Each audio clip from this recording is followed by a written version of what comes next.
Assalamu alaikum warahmatullahi ta'ala barakatuh. Barkanmu da warhaka. Ina son dan yi magana ne akan Sheikh Umara.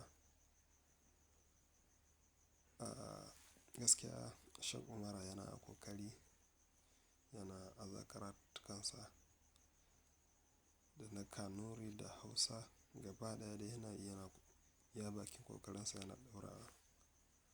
So matsalar da ake samu ba mu da influencer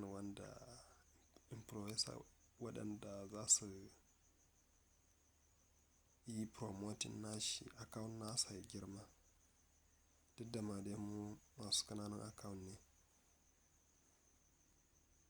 A ire-iren mun ne za mu dinga posting nashi kaɗan kaɗan za mu dinga za a ɗan yi promoting nashi duk da ma har ga Allah account namu yawanci waɗanda dai za a ce na kusa da shi wanda zai iya ɗaukan bidiyon sa ya aza account nasa ta je viral. Gaskiya yawanci ƙananun account ne da mu. Musamman ma munan na unguwar mun nan kam. Mutum ɗaya ne wanda na ga account nasa babba. Shi ma dai abubuwan da yake ɗora ba masu muhimmanci ba. So ya kamata muna da shi Sheikh Umar yana da abokai kuma abokan san ba za a rasa masu yin social media waɗanda suke ɗan aza bidiyoyi wani wannan. A kaɗan kaɗan da muke ɗan aza wannan in ba mu raina kanmu ba, za mu iya ɗan taɓuka wani abun kaɗan ko da kaɗan ne.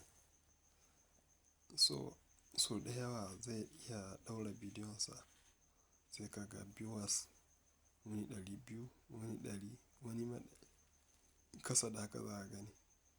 To yawanci liking za a ga daga 200.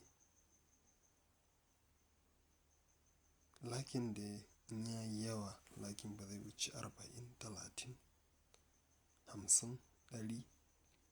Liking ma ba zai wuce irin su haka ba.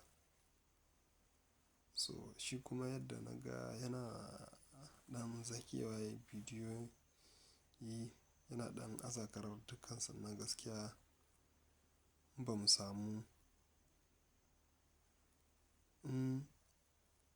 samu a ire-iren mun ne dai za mu dinga promoting nashi kaɗan haka dai.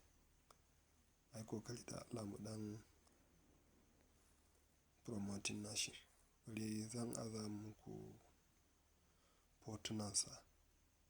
Hoton inda yanayin bidiyonsa yadda yake da yanayin viewers nasa daga followers nasa duk. Account nashi dai gaskiya ya ɗan kwan biyu amma har yanzu das a waje ɗaya. Da Allah mu ɗan taimaka mu dinga sharing na wazuzzukan sannan gaskiya yana ƙoƙari.